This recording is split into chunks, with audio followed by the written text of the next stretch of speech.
And the Christian church cited scripture to proclaim comets balls of fire flung from the right hand of an angry God to warn the groveling dwellers of earth.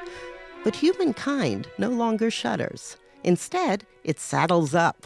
This week, Comet 67P met the European Space Agency's Philae space probe. It landed, bounced, settled in the shade, and may risk a jump into sunlight so it can power up. And the comet, well, the comet sings.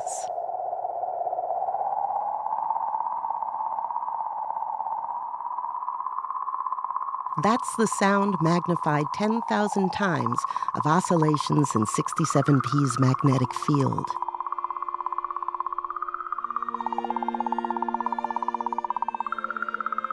With humanity so bloodied with self-inflicted wounds, this landing is an absolute good.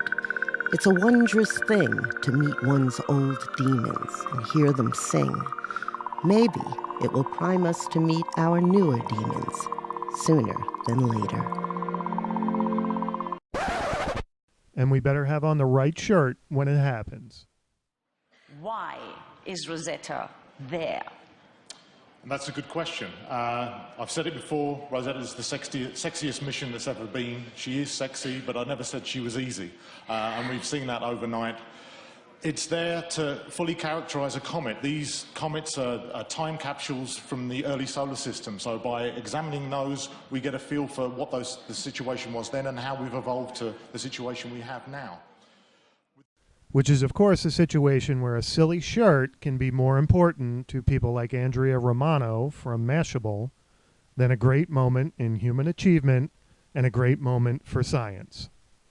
While the work of Rosetta Project scientist Matt Taylor is admirable, he made a rather unfortunate fashion decision by wearing a bowling shirt covered with scantily clad cartoon women during the European Space Agency's live stream of the Philae landing on Wednesday.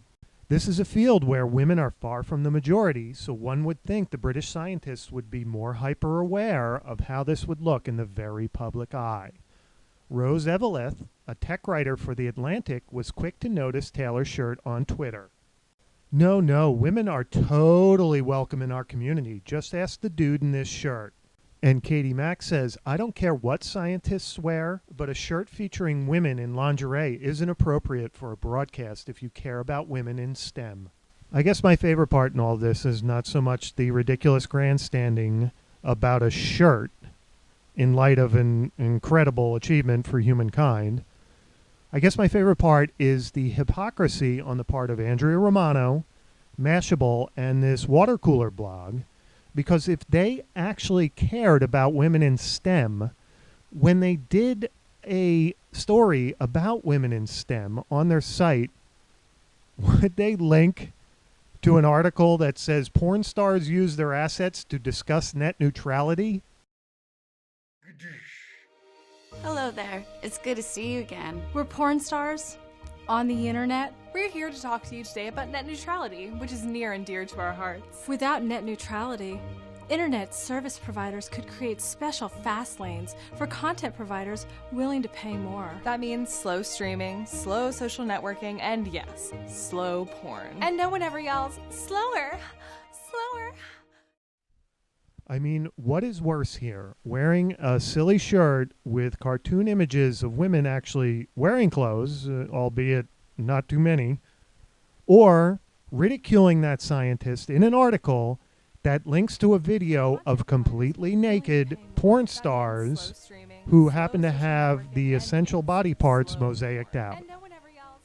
How can you claim the high moral ground here and look down upon this scientist and what he was wearing in this broadcast when your article, which supposedly defends women in STEM, has the link to such a video?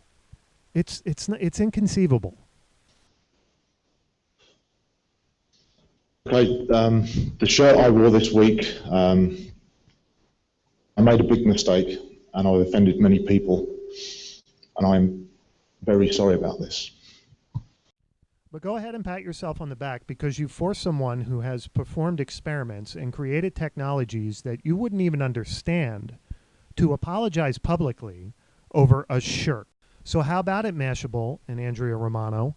Dr. Matt Taylor was a big enough person to apologize for wearing a shirt which depicted scantily clad cartoon women in an ESA broadcast, and that supposedly demeaned all women in STEM. So where's your apology for linking to a video with naked porn women in an article supposedly defending the integrity of women in the STEM fields?